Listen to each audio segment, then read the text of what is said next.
안녕하십니까. HR리스트 김피입니다. 이제 11월인데요. 오늘 여러분과 같이 다룰 이야기는요. 제 블로그에도 올린 글이 하나 있는데요. 지금 4차 산업혁명, 이제 디지털 트랜스포메이션, DT 시대가 이제 도래됐습니다. 그래서 DT 시대에서 임직원들한테 요구되어지는 역량이 무엇인지 그 역량을 찾아서 그 역량을 집중 개발하려는 그런 노력들이 있습니다. 이제 새로운 한 해를 또 이제 준비를 해야 되는데요. 내년도에 교육을 기획을 할 때 어떤 교육을 시킬까? 그리고 우리 회사의 그 임직원들의 역량을 개발한다면 어떤 역량을 개발을 해야 될까? 물론 이미 회사에서 강제해온 역량들이 있을 겁니다. 모두에게 적용되는 공통 역량, 리더에게 적용되어지는 리더십 역량, 그리고 직무 수행에 필요한 역량, 뭐 이런 나름대로 그 회사마다 역량 모델을 정립을 해서 꾸준하게 역량 향상을 위한 교육을 해오고 있는데요. DT 시대를 맞이해서 지금 부각되는 부분에 있어서 강조되는 역량이 회사, 업종 규모 불문하고 한 3가지 정도는 강조되는 것 같아요. 협업을 해야 된다.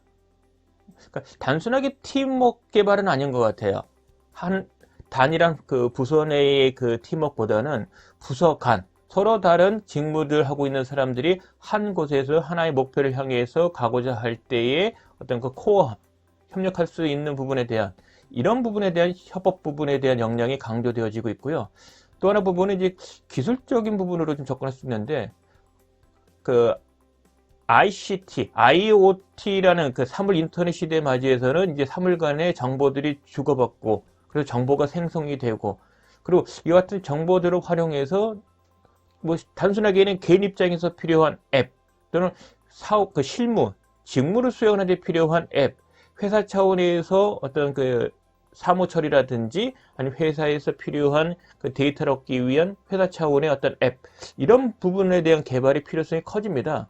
물론 그 상품적으로 본다면은 플랫폼 사업이 될 수도 있겠지요. 소프트웨어 사업도 될 수 있고 어쨌거나 컴퓨터를 다뤄서 기존에 있던 정보들 생성해 있는 그 생성되어지는 많은 정보들을 활용하는 그런 그 데이터를 활용할 수 있는 이런 것들이 좀 필요한데 그럼 결국 컴퓨터를 다루는 분야 쪽에서 필요한 건 바로 컴퓨터 언어 코딩입니다.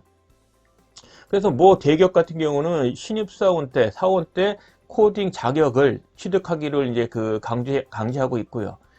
뭐 여러분 잘 아시겠지만은 그 21세기 교육 대비해 가지고 이미 학교에서는 코딩을 저학년 초등 저학년부터 사실은 그 교육의 필수 과목으로 지금 도입을 해서 시행하는 거로 알고 있습니다. 그래서 코딩에 관련된 교육은 IT 또는 소프트웨어 쪽에 종사하시는 분만 요구되어지는 것이 아니라 모든 직업인들에게 이제 우리 그 MS 오피스 나왔을 때처럼 그런 관점에서 접근을 해야 되지 않는가.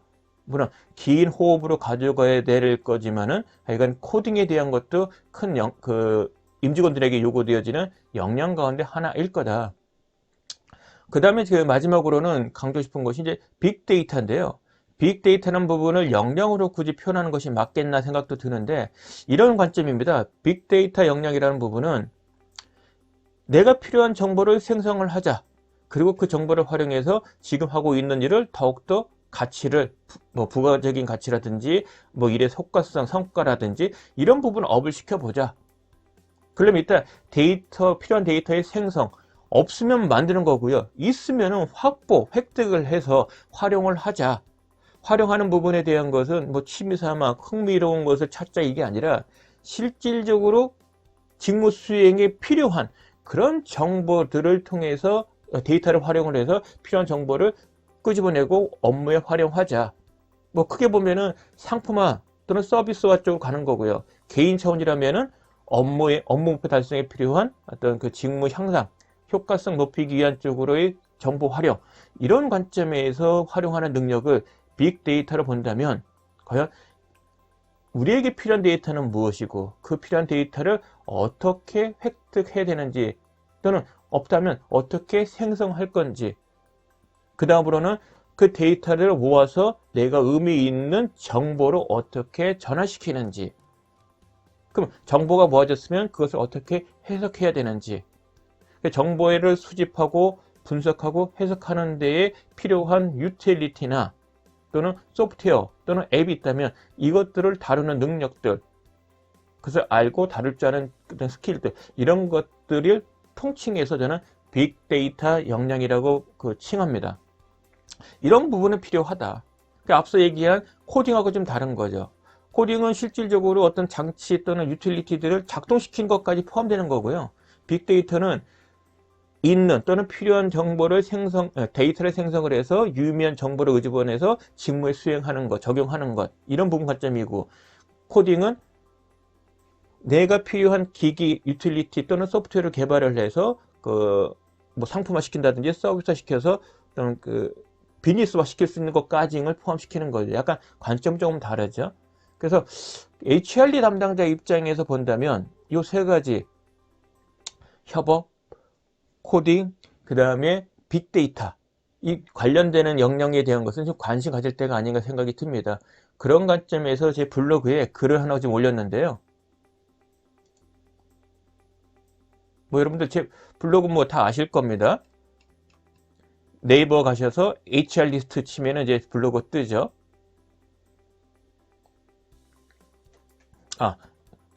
영기면 다음 주에 저희가 공개 교육이 있습니다. 11월 9일하고 10일날.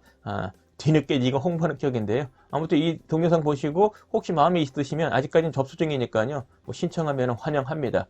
이것도 얼른 잠깐 광고하고요.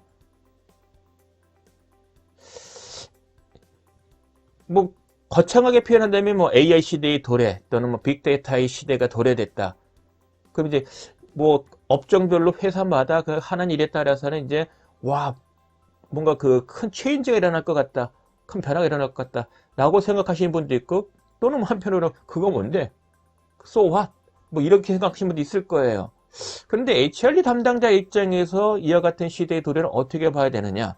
그래서 큰 관점은 제가 조금 전에 말씀드린 것처럼 우리 임직원들한테 필요한 역량이 그것이 필요한 게 있다면 지금까지 잘 해오고 있는데 추후에 혹시 빠진 건 없는지, 추가할 건 없는지, 그런 관점에서 살펴본다면 공통적으로 적용되는 역량으로서 협업, 코딩, 빅데이터, 이 관련된 역량이 부각되지 않을까, 이런 생각이 들고요. 지금 말씀드리고 싶은 건, 블로그에 있는 글은 이런 관점입니다. HRD 담당자 입장에서 빅데이터 역량 부분을 필요하다면 어떻게 활용해야 되는지, 실제 직무에 어떻게 적용돼야 되는지, 이것에 관련된 이야기입니다.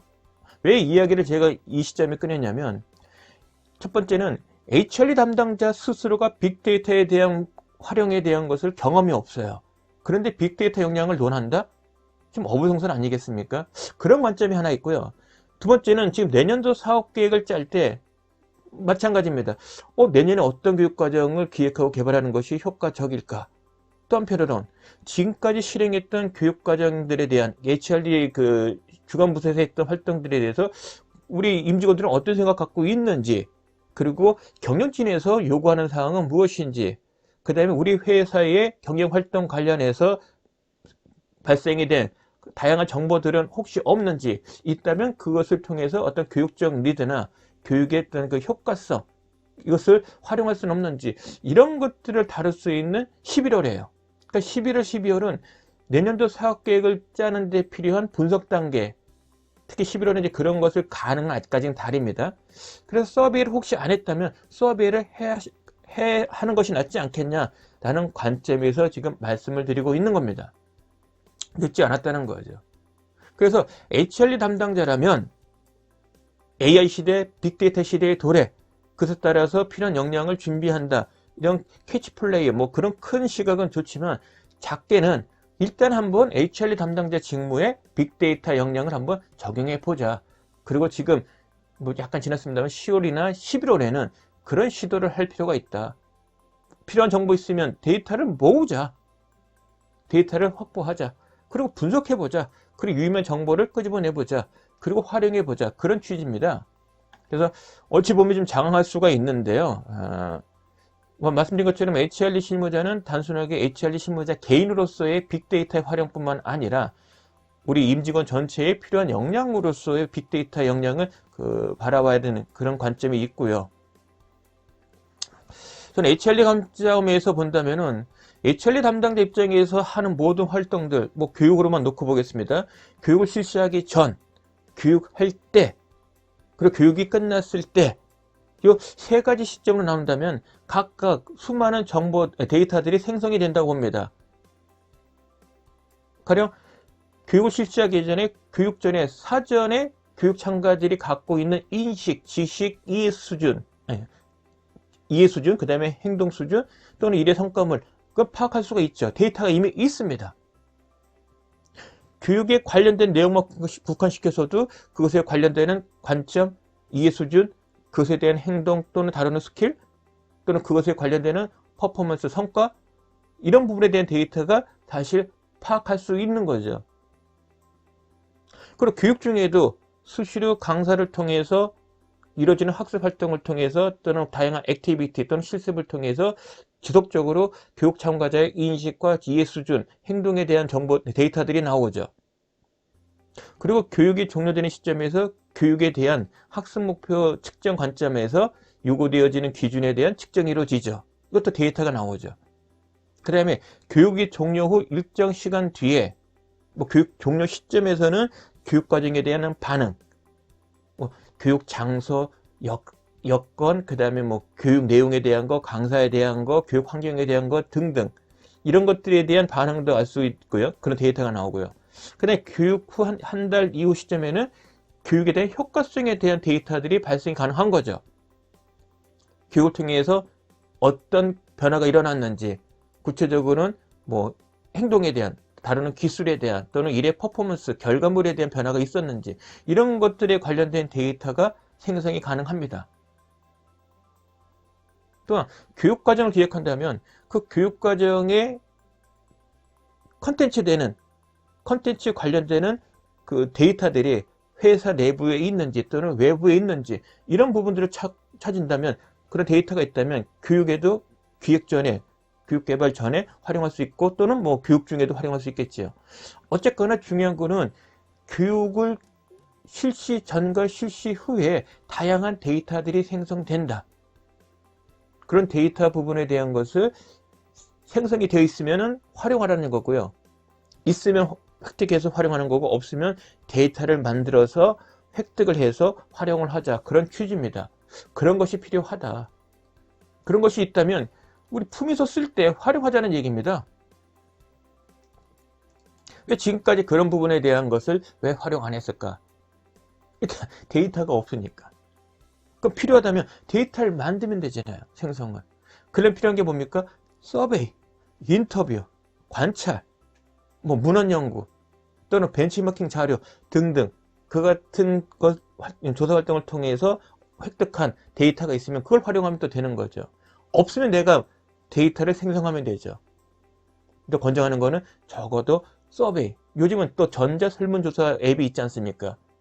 뭐 네이버든 구글이든 또는 전문적인 그 앱이든 충분히 설문조사를 할 수 있는 여건이다. 그렇다면은 이제 교육 품위 전에 교육 실시 전 상태에 관련되는 데이터들을 생성을 해서 분석을 해서 정보로 활용하자.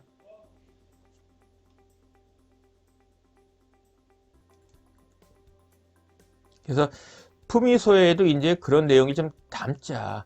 그리고 그런 그 데이터를 이제 교육 평가 시점에도 좀 생성을 하자. 그래서 그 결과물 갖고서 교육 평가 자료를 쓰면 되는 거고요. 그리고 교육이 끝났을 때 그런 평가 결과물들이 축적이 된다면 그 다음번 교육과정 기획을 할 때 또는 후임자가 동일한 교육과정을 검토하고 기획을 할 때 활용할 수 있지 않겠습니까? 그래서 제가 말씀드린 이 데이터 생성 부분은 또 다른 관점 보면은 HRD 활동에 대한 객관적인 평가 지표로 활용할 수 있는 거죠. 지금 교육평가 지표로 대부분 쓰는 것은 교육 전반에 대한 만족도, 교육 참가자에 대한 교육 전반에 관련되는 만족도를 평가한 데이터만, 뭐 그렇지 않은 기업도 있지만 조직도 있지만은 대부분 그런 지표로만 많이 활용하고 있는 것이 현실입니다. 좀 안타깝죠. 상상을 해보십시오. 인건비 일정 비율로 교육적 활동에 투자하는데 그 평가 지표가 교육 참가자의 만족도입니다.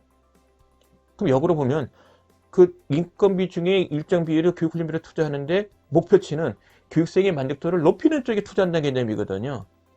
근데 HRD라는 그 본연의 의미 자체는 전사 목표 달성에 필요한 퍼포먼스의 지속적인 개선을 위한 의도적인 그 교육적 활동 제공, 즉 교육 활동의 제공인 거고 변화인데, 목표 수준 달성에 필요한 퍼포먼스의 변화를 만들기 위한 교육적 활동인데, 근데 직접적인 표현은 교육 참가자의 교육에 대한 전반적인 만족도예요. 좀 빈약하지 않겠습니까? 그런 측면에서라도 우리들이 필요한 데이터를 생성을 하고, 있으면 획득, 없으면 생성해서 그런 부분들을 활용을 하자. 그래서 교육평가의 지표로도 삼자, 이런 취지입니다. 그래서 제 그 블로그 글에도 올린 것처럼 한 3가지로 좀 정리를 했습니다. HRD 담당자 입장에서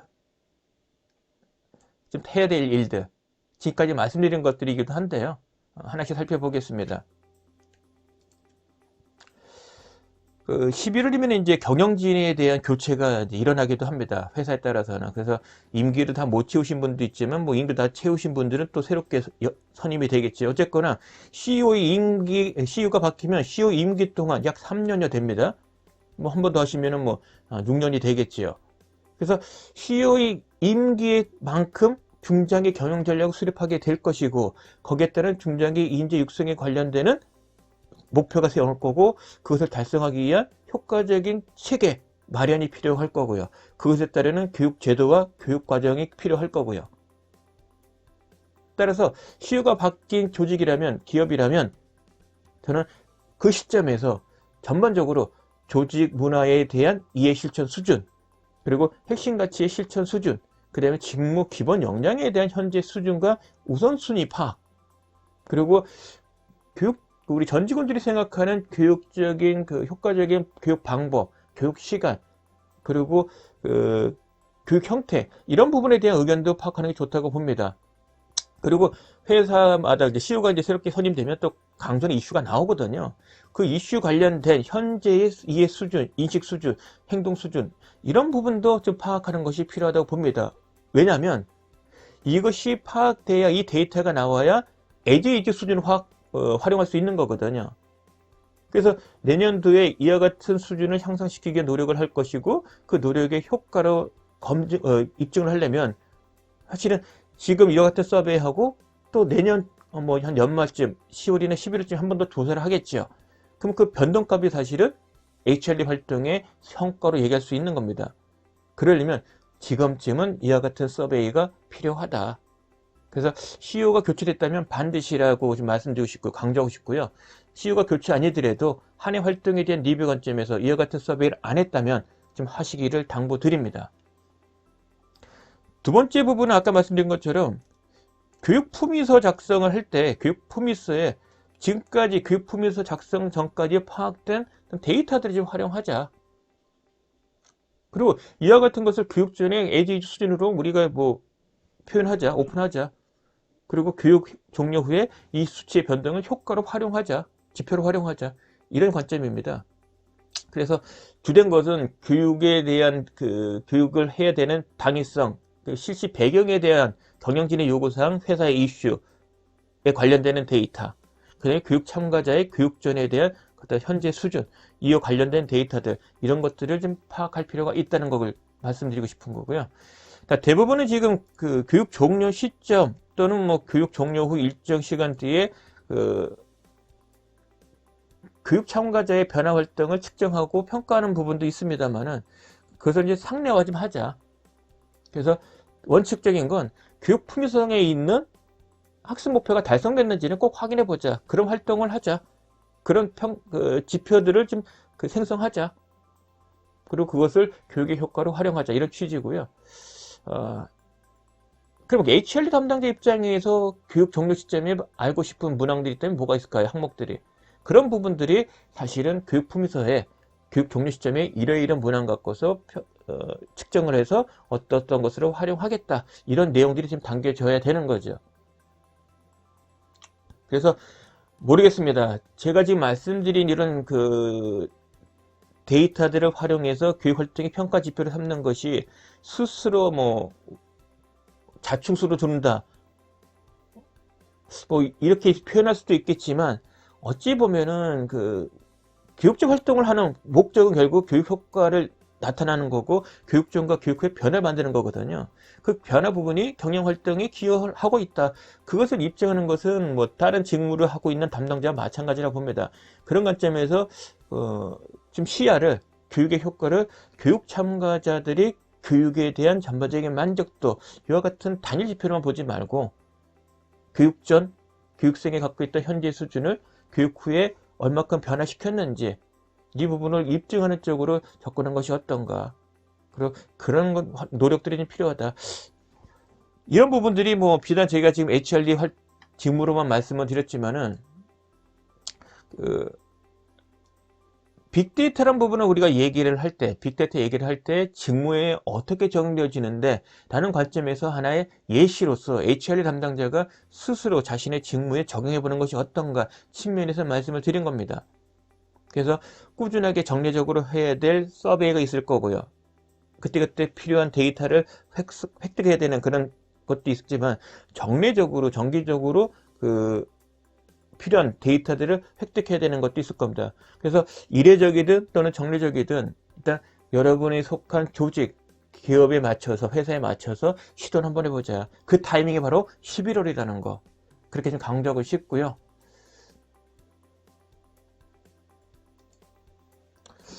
뭐 지금 11월입니다. 이제 각종 서베이를 하신 데도 있고요. 아직 안 하신 데 있으면 안 하신 데는 제가 지금 말씀드린 이야기를 한번 참고해 보시고요. 그 다음에 교육과정을 준비하고 계신다면 뭐 신입이든 아니면 이슈든 아니면 리더에 대한 교육이든 제가 지금 말씀드린 것을 교육 실시 전에 충분히 시간을 갖고서 필요한 데이터가 무엇인지를 한번 검토해 보시고 획득해 보는 그런 노력들을 한번 해보시는 것이 어떤가 좀 추천드리고 싶습니다. 오늘 저희 동영상 좋았다면 좋아요 버튼, 그 다음에 아직 구독을 안 하셨다면 구독 버튼 눌러주시고요. 괜찮네 싶으면 주변에 널리 홍보를 해 주시기를 부탁드리겠습니다. 오늘 동영상 여기서 마치겠습니다. 고맙습니다.